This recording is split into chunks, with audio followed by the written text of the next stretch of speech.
Alright guys, so this is now Peter from PS Sound, as you well know from my beautiful introductions, and Nick. Hello, I'm Nick from PS Sound. That's the first time I've said that. That's weird, yeah.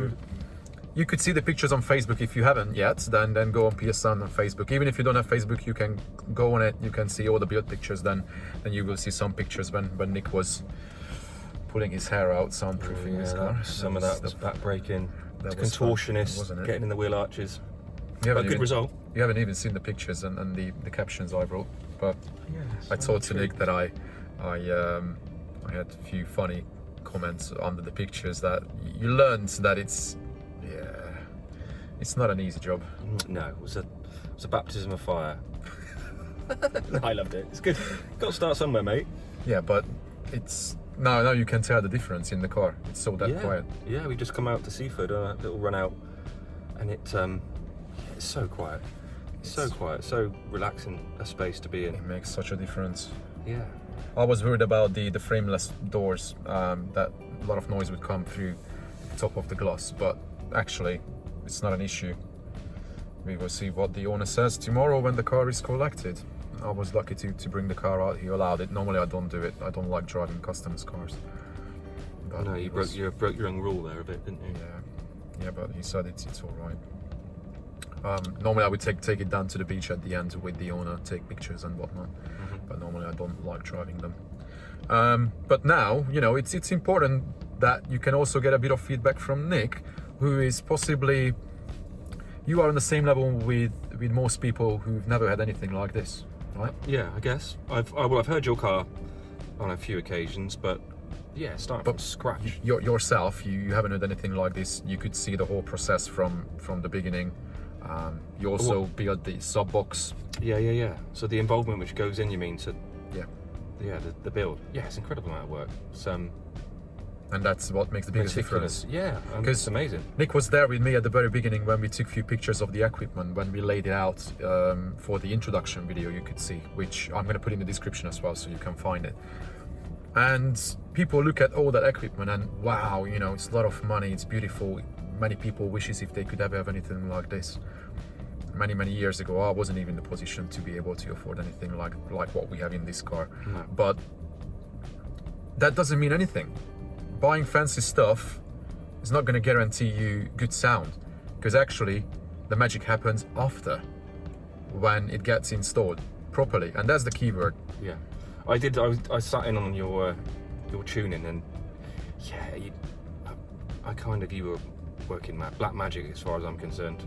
But either you explained it and it's not. Yeah. It's using the software to balance your EQs, and so very quickly I picked up. It makes sense once people explain it. Exactly. But to understand it, then to learn to use it, and then to be in the position to be able to teach it as well. That's the really difficult thing. Yeah. Because many people tune well, but when they have to explain it on a really simple level to newbies, they struggle, or people won't understand. No. But now, you could see the whole process, and now you can also hear the system.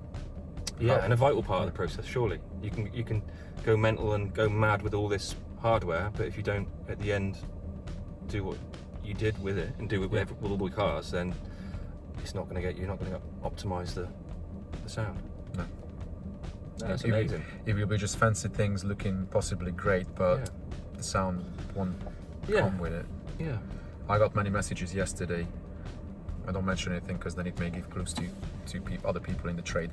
But I got many messages from everywhere around the globe, and people were quite shocked by looking at all the details in the pictures and everything. And I'm like, no, this is standard. This should be standard. And they even mentioned that they got builds from other places, supposedly the best in the trade at those areas of the world. And yeah, panels look great, fancy panels, fancy trimming, fancy lights, and then tuning and the actual sound was very disappointing. Yeah, very average. Yeah. Well, I wouldn't even use the word average. It either sounds good or not. Yeah. Okay. And then it can sound excellent. That's a different story. Yeah. So what do you think of the system when now we listen to some of your preferred I've already sort of said I want. Oh, well, we all like to have a system like this, but you know, we all know it doesn't come cheap. But it blows me away. I love it. I love the way it effortlessly makes the listening just enjoyable. It doesn't have to be mega loud, does it? It's all about clarity, and it's all about space, I guess. You explained to me earlier in the week about creates the realistic space. Yeah, trying to make a car's cockpit, which is really small space, into somewhere which feels a lot bigger.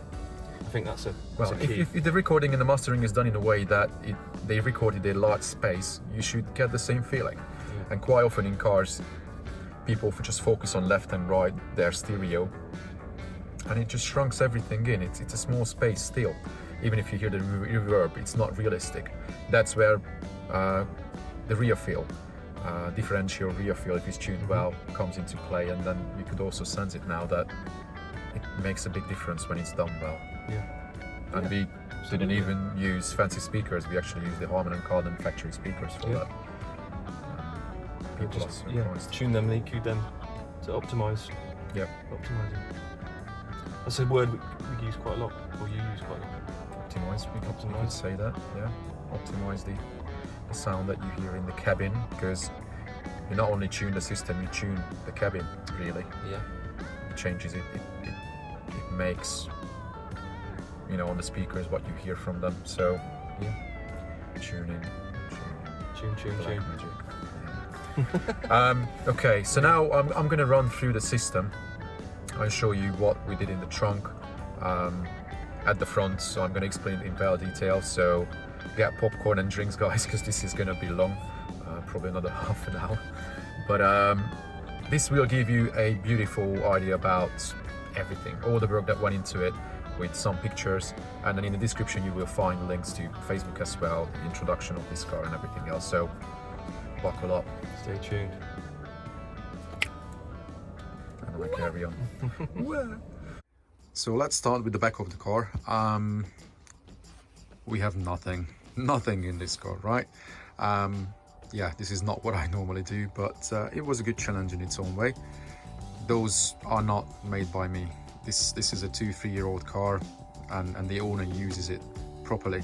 So he insisted on keeping this surface because he says he loads it all the time. So there was no reason to go really fancy with anything here. That's the cable for the DSP.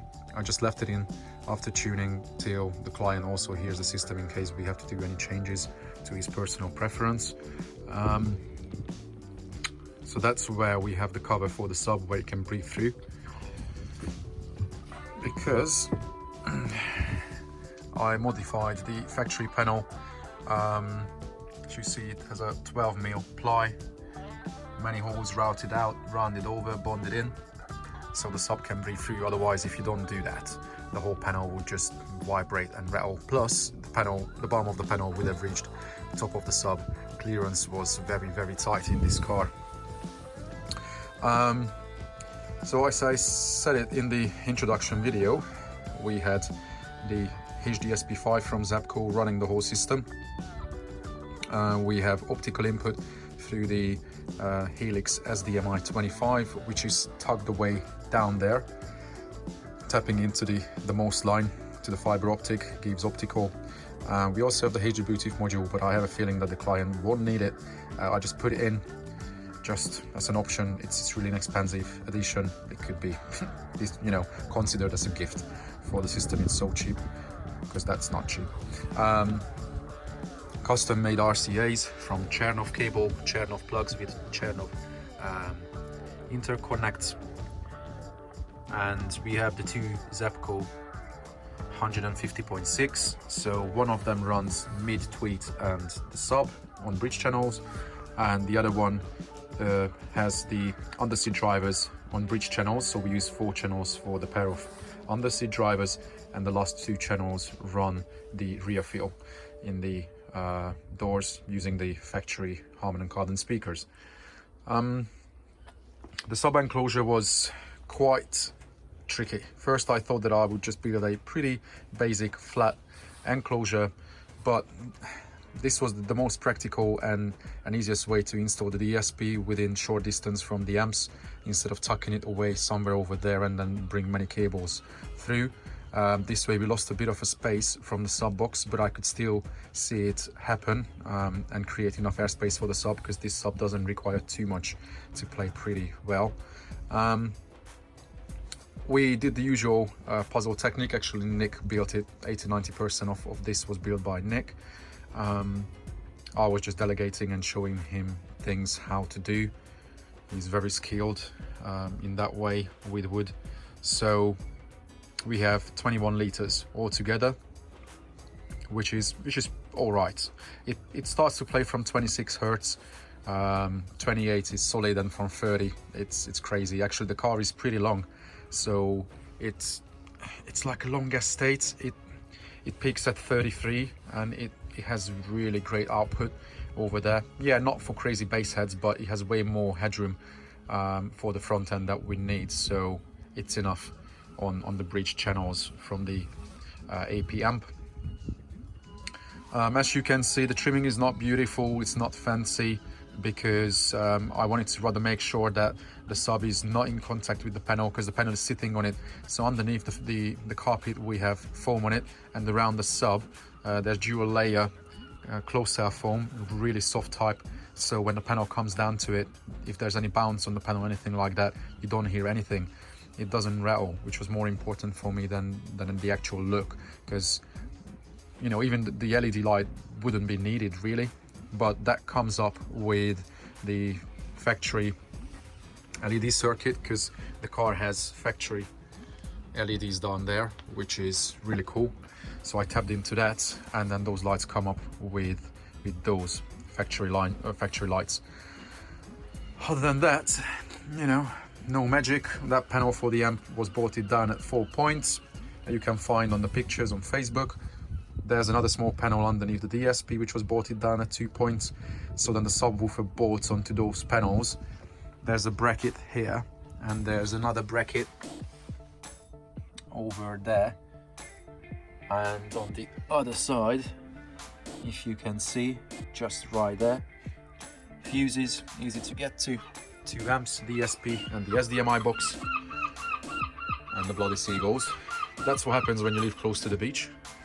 So this is it. It's rather simple, yet you know, the wiring, building the sub enclosure, it's not a 2-day job. I think all in all, in the trunk, including the sub box, I think there's an easy roughly 7 days. And as you see, the lights, the factory lights went off, and then this went off as well, so it will never draw power from the system. Yeah, it's nothing fancy, just practical, but you know, secured and mounted properly. That's pretty much it here. So let's run through the inside, what's been done here. You could see from the teaser video the pillar builds for the 4K Utopia 3.5 WM and the tweeter, the new Utopia M range tweeter. The pillar build had to be probably the most important part of the whole build, because I have separate videos when I talk about how difficult it is to integrate the underseat drivers to any mid-range in these BMW platforms. That's why you also have a 4-inch driver indoor by factory, because a 4-inch driver can play low enough so they can set the crossover quite low for the underseat driver, because from that location the drivers don't really have a great response above 160, 180 hertz. 200 is the max where you really have to cross over, but the acoustical problems start to appear way before that. So the mid-range up on the pillar has to be really you know, competent to play low. When we were looking at drivers, because someone asked me in the previous video how we select speakers for systems.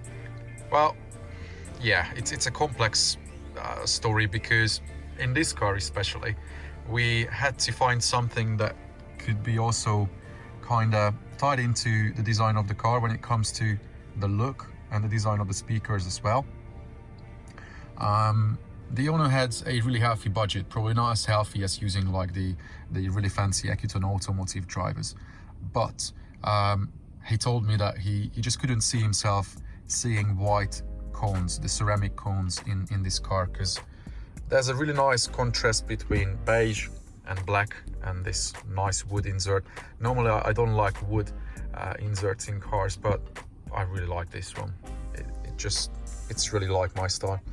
I really dig it.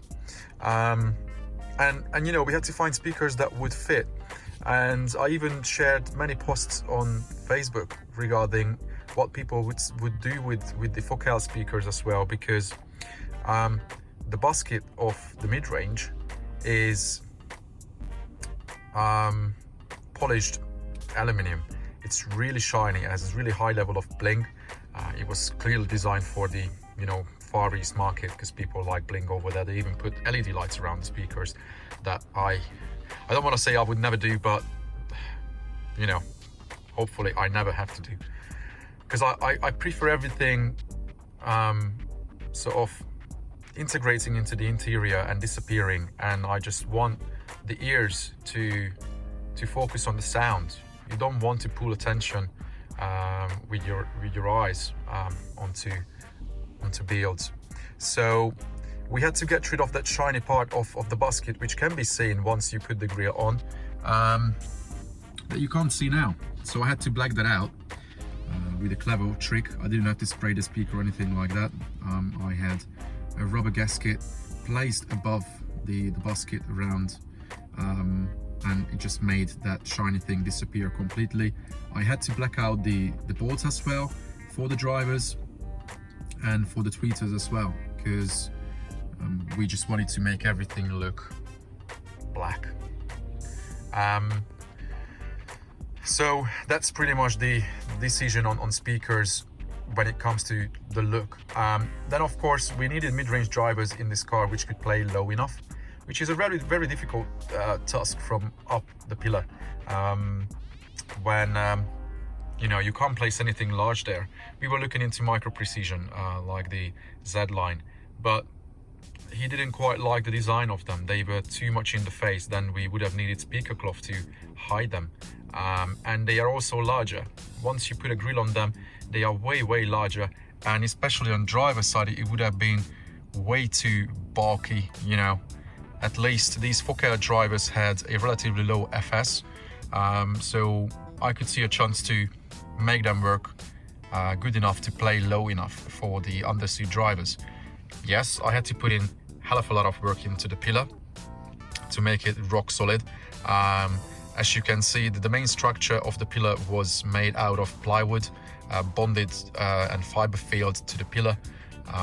It's not just bonded to the surface, it's actually, you know, bonded through the plastic by many holes I drilled around the pillar, and then it's milkshaked from the back as well. And in addition, at the back of the pillar, I mixed steel powder into the milkshake. By that, I added weight. I lowered the resonance of the pillar. Plus, it has deadening all over it, all the way up. Unfortunately, we don't have the airbag coming down. We only have just the tie points of the airbag, and the airbag starts above the pillar. And when people worry about, you know, the pillar could fly out when the airbag deploys, that's never going to happen, because under that trim clip there's a bolt pulling the whole A-pillar to the steelwork, so it will never fly away. The airbag would just deploy through that gap, through the rubber seal, and would come down. So there's nothing to worry about over there. Aiming, yes, it was important, especially for the tweeter. With the mid-range, I didn't want to keep them super off axis, because I don't have to play them too high, because the tweeters take over. The acoustical crossover point on the system is 4K, I can tell that much to you, but don't take too much meaning to it. You know, the whole tuning process is so complex that you can't replicate the same crossover point in your car and then thinking, oh, Pete did that, you know, it's going to be fine in mine as well. No, it doesn't work like that. So I wanted to keep the mids as well relatively on axis. They are probably at around, you know, 30 degree off. The passenger side is more on axis to the driver position, but I try to aim them in a way that the passenger also gets a decent response.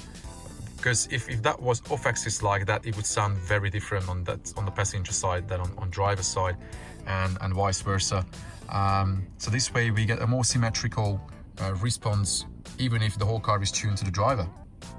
The tweeters are quite on axis. Driver side is probably within 15-20 degree. Same with the passenger side, and in the same way the passenger gets really great detail from the top end as well. I know, I don't want to name anyone, forget it. People like to put Focal speakers on the pillars flat facing each other. The worst thing you can ever do to them. Don't do that. It was a thing back in the early 2000s when they couldn't have all these fancy functions in the current markets, DSPs, and they couldn't really tune properly. So because people always say that, you know, Focal speakers are harsh. I don't want to swear, but no, that's just nonsense.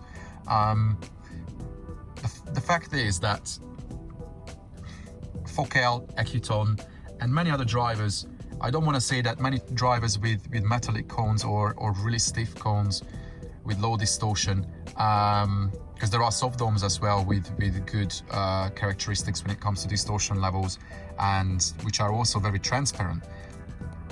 That's the key. They are so transparent that they show everything. So if they're not tuned well, then you will hear the issues, and they can be, you know, highlighting everything.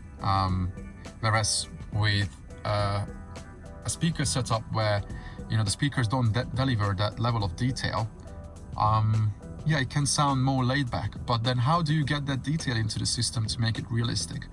How can you do it? Yes, I know that don't take phone recordings too seriously, because it's just a phone recording that I share, even the teaser videos. But people can hear even through that this system is just so realistic when it comes to dynamics, and you know, I was playing that drum solo in it, and the system really makes your eyes blink on higher levels. It's so dynamic. The attack on the mid-range and the high frequency range is so great that it's so realistic, just like when you hear a drum from close, when the drummer hits the snare or the cymbals, it makes your eyes clip. It's so instant, and it's not harsh in any way when it's tuned well, and yes, when it's positioned and aimed well. So that's a little bit background on the speaker selection. And then this way, you know, with all the madness I did to the pillar, I managed to cross the mid-range at 170, link width's really 24, which was low enough so the mids don't struggle at all. You don't see any movement on them. They don't show any sign of distortion, even at loud levels. And we have plenty of power in the Zapco APMs, that's for sure. And yeah, the underseat this way just disappears after the tuning. You hear everything from there. It works. But you know, this is a trick. You need really capable mid-range drivers, otherwise it's not going to happen. So that's that about the speakers. Yeah, on the seats, that was relatively easy, as I thought. We were lucky with the Focal underseat driver, well, the Focal Utopia drivers, because they are quite shallow. When I had a look at it on the bench, when I took that plastic manifold thingy out from underneath the carpet, it was literally zero tolerance. It was reaching a surface, and it would have reached the floor of the car as well, causing resonance or clearance issues. But because I had to add a 5mm Perspex ring to mount the driver that I copied from the original speaker, because the cutout diameter of the Utopia was smaller, that 8mm Perspex raised enough so I had clearance underneath the driver. And then I could also put deadening onto the floor underneath it, because the floor had nothing on it.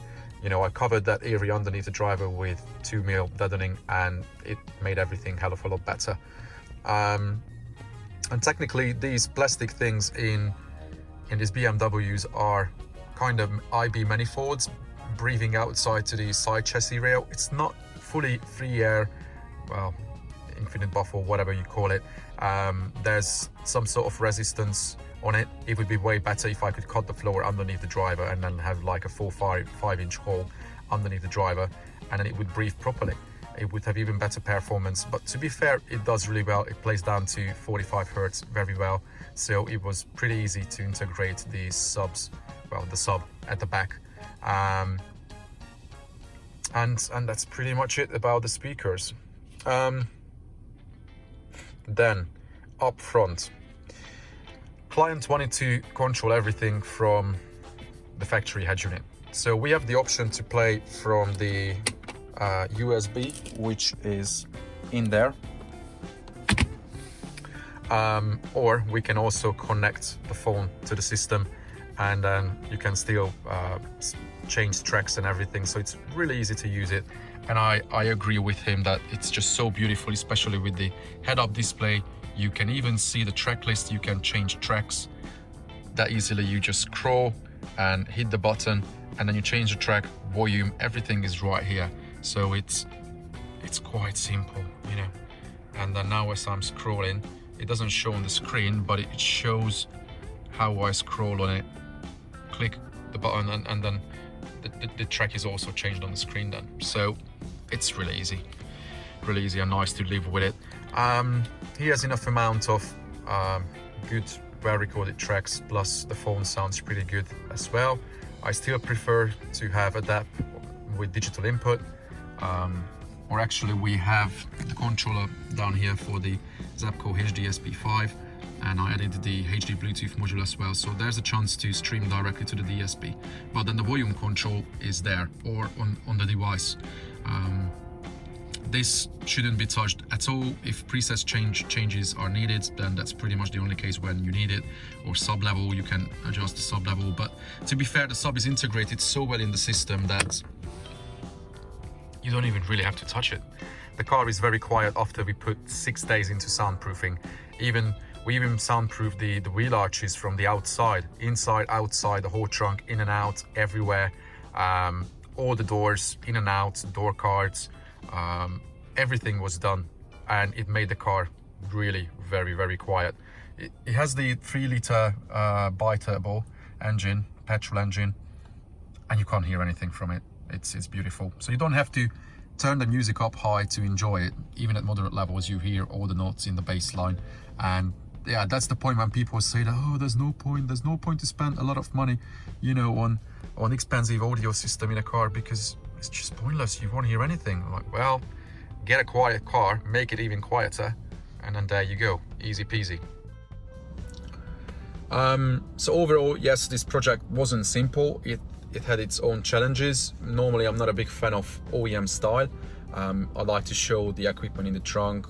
I don't know. It's probably the reason why, you know, I've done the madness in my Honda as well, and people could see that, oh, this is what this guy is capable of. Then we bring similar projects to him, and that's what I've had mainly in the last many years. And yeah, who doesn't enjoy being creative and doing fancy things, you know, fancy panels, fancy lights? That's brilliant, you know. Whereas here, everything is hidden underneath the trunk, which was a challenge in its own way, especially like building the sub box. Yeah, I thought it would be done in a day. Simple square box with 6 sides, bang. Nah. If the DSP could have been at a different place, but I didn't want to relocate it to the side cavity or somewhere else, it would have introduced more wiring and everything. No. But this way the enclosure became a bit complex. We did the usual puzzle technique. Nick helped me a lot with it. Yeah, overall I think even just the subwoofer enclosure was like, you know, 3 days to build it. So how much did we have? We have 17 days fabrication work in this car, 6 days soundproofing, and 2 days setting it up. So 25 days in total. But that's you know, some people could do an upgrade in these cars, change the speakers, leave all the soundproofing, bish bash bush, 2-day job, done. Wedge box in the trunk, happy days. But then you wouldn't have this quality, you wouldn't have this integration, you wouldn't have all the practicality in the trunk. This way, this is kind of like the ultimate business dad car with the best system you can get within moderate budget levels. Well, moderate, okay, this is already crazily expensive for most people, so I shouldn't say that, but you know what I mean. You could spend crazy money on crazy amplifiers, way more expensive amplifiers, way more expensive speakers. You can easily push things through the sky, but honestly, I think this is a level where I said in the teaser video as well that I really enjoy this setup. It's dynamic. You have that kick in the system that most systems struggle with. You don't have rattles coming from the doors. Stage is up high, it's super wide. We've got the rear feel, the differential rear feel I haven't even mentioned. We've got the rear feel in the rear doors for what I made 2 different presets. So we can run them as differential. So the rear speakers only run as kind of like effect speakers, and then they are tuned in a way that it enhances the front and it doesn't mess up your staging or anything like that. You just get more ambience, more room information in the car.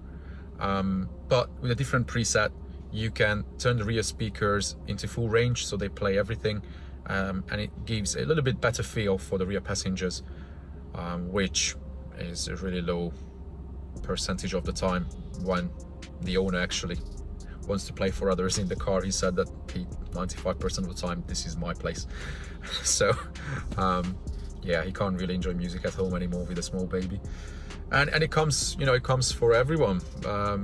Some people are already through it, raise the kids up, kids are out. I'm already ahead of it.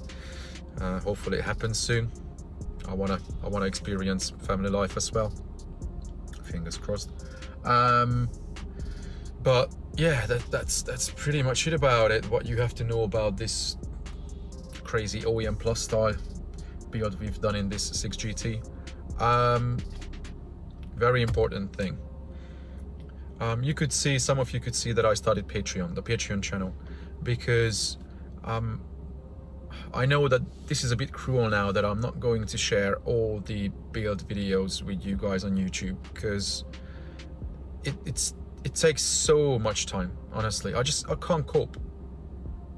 I know everyone has been spoiled a bit, showing all the builds in you know, great detail, how the fabrication works in the cars, how everything is mounted, what to look out for.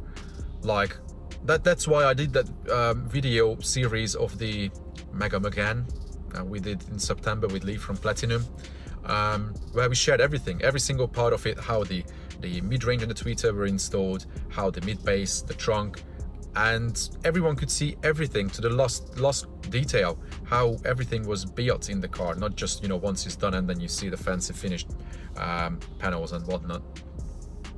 And yes, I want people to understand what goes into these builds, because then they don't feel like, you know, I try to screw them over, rip them off or whatever. And essentially you know, you really understand what work is needed to put into a project, any project. And yeah, I can't share all that content anymore on YouTube. I just simply have no time for it. But that's why I created Patreon. So twice a month, I'm trying to do my best to put all these videos together, and then I'm going to upload it there, and then hopefully you can also help and support me, because now it may not look like, you know, it changes much, but down the line, maybe in a few years time, it can change my life. I don't have to stress about working that much anymore to pay the bills, and I can focus more on creating content, and then I just, you know, focus on people who really need this content that you won't see anywhere else. From this car, I'm gonna share all the daily updates I gave to the owner. Every single day I send private videos to all the clients, so they see, you know, the progress of the build, and they can also take part in it. If they see something they don't quite like, or they have suggestions, then they have the chance to say it, and then this way I don't have any surprises left for the client at the very end. unless I get free hands and then they say, Pete, just finish the trunk the way you like it, and that's fine. But you know, even in this car, we had so much discussion during the installation. It was probably one of the toughest in that way. Not that the client was really fussy and picky, things like that. I'm used to that because most people are like that. I would be like that if someone was building a system for me. Oh man, they wouldn't like me, that's for sure. But you know, every day we had something, we had input from both sides, from my side, his side, and in this way we got the best result that makes me happy, and ultimately it makes him even happier because he gets what he wanted. So yeah, all that content is going to be put together in one video. It's going to be probably like, I don't know, like 45 minutes at least, or an hour long, but you will see every single day's updates. You will have the best chance to understand a project like this on its whole scale, and then you will also feel like as if it was built for you, because you will look at it from from the owner's perspective. So that's gonna come at some point. I'm gonna share it. I don't know how. Yeah, that's the problem. If I do something on Patreon, I can't share it on YouTube. So people who follow YouTube, they may not know it. But then please go to description. Then you can see the link to patreon.com/pssound. Then you can see my page over there. I also share little updates there. Updates that I don't share anywhere else, or I share it there first. So yeah, it's a bit more creative, you know, and this way I can give more for those people who really want it, because there are many naysayers as well, and that doesn't help me. So I just focus on those people who wanna help me. So this is it about this car. I talked a lot, and I need to drink. Guys, feel free to share this video. Feel free to share it with all your friends who have BMWs, or who want to understand what it takes to build a high-end sound system in these cars. Share it, comment, usual things, and subscribe to the channel, guys, because you know I try to be active and bring more and more videos for you, and then you don't miss out. So this is it. Hopefully you like this video. Comment, let me know what you think about it, and then hopefully I can bring the next one very soon. Take care.